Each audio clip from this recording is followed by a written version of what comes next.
नमस्कार साथियों, मैं Rajat Kumar news point of view से अखबार की कतरने में आपका स्वागत है। आज हम 3 खबरों की बात करेंगे। पहली खबर ये है कि बैंक्स 2 लाख लोगों का गोल्ड नीलाम करने जा रहा है। इस महीने के आखिरी तक 2 लाख लोगों का गोल्ड नीलाम कर दिया जाएगा। 2021 तक 70,000 करोड़ रुपए का गोल्ड लोन लिया गया था। वापस न करने की स्थिति में लोगों के गोल्ड को नीलाम किया जा रहा है।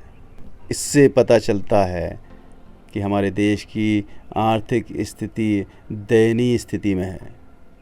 लोगों की आर्थिक स्थिति भी चिंताजनक है। दूसरी खबर यह है कि गुजरात की एक शिपयार्ड कंपनी ने 28 बैंकों से लोन लेकर 22,000 करोड़ रुपयों का घोटाला किया है। ये बैंक इतिहास का अब तक का सबसे बड़ा घोटाला है।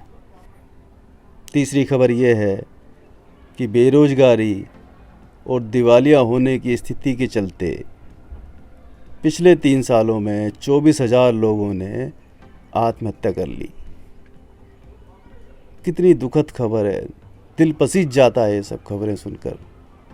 अनेकों लोग ऐसे हैं कि इन खबरों पर फौरी नज़र डालते हैं और अपने ढर्रागत जीवन में जीने चले जाते हैं। जीने ही नहीं चले जाते, वो बैंक जाते हैं।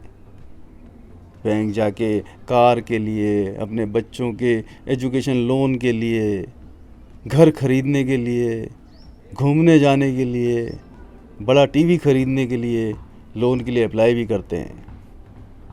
हर आदमी को ये लगता है कि अखबार में जो खबरें छप रही हैं वो उनके साथ कभी नहीं होगा।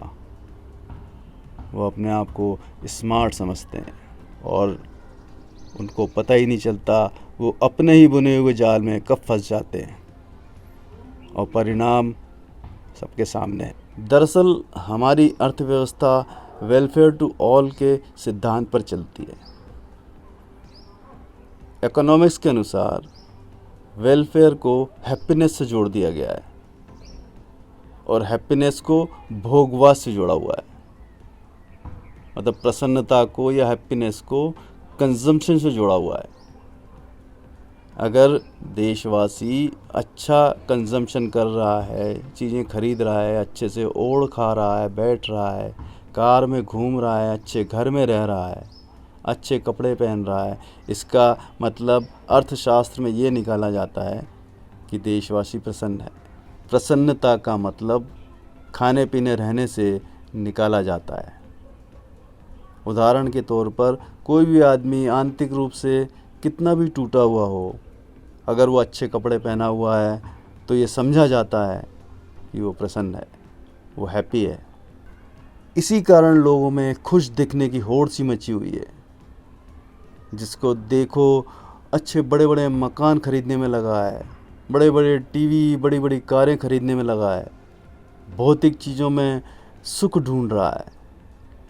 क्योंकि पूरी दुनिया का यही सिद्धांत है, कंजम्पशन में ही सुख है और वो इसी के पीछे लगा हुआ है और इसका परिणाम हमारे सामने है। एंग्जाइटी, डिप्रेशन, मेंटल डिसऑर्डर और सुसाइड। जब भी देश के विकास की बात होती है तो पुल, इमारतें, सड़कें देखी जाती हैं। 2 लेन रोड, 4 लेन रोड, ये सब देखा जाता है। कभी उस देश के देशवासियों की बात नहीं होती कि देशवासियों में कुछ परिवर्तन हो रहा है। क्या देशवासी ईमानदार हो रहे हैं? क्या देशवासी सरल हृदय हो रहे हैं? क्या देशवासी नेक हो रहे हैं? क्या देशवासी चरित्रवान हो रहे हैं? सरकार शराब बेचती है, उसको राजस्व से मतलब होता है। यहाँ इकोनॉमिक्स राजस्व देखती है। उस शराब पीने से देशवासी को क्या नुकसान हो रहा है, उसके परिवार को क्या यातनाएं झेलनी पड़ रही हैं, उससे अर्थशास्त्र को कोई मतलब नहीं होता है। शराब पीने से देशवासी की चेतना उठ रही है या गिर रही है, उससे कोई मतलब नहीं है।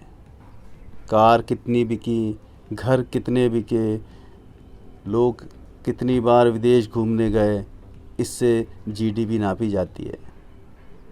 इकोनॉमिक्स कंजम्पशन ड्रिवन है, उसको लोगों की बोध से, लोगों की चेतना से, लोगों की बुद्धिमत्ता से कोई मतलब नहीं होता है। आदमी को स्वयं को अपनी चेतना को उठाना होगा, नहीं तो आदमी और जानवर की चेतना में क्या फ़र्क रह जाएगा? आदमी और बंदर में क्या फ़र्क रह जाएगा? बंदर भी खाने और मौज करने के लिए जीता है, आदमी क्या इसीलिए पैदा हुआ है? आदमी ने इस जीवन को पाया है मुक्ति के लिए। अपने बंधनों को तोड़िए और मुक्त रहिए, मुक्ति में ही आनंद है। नमस्कार।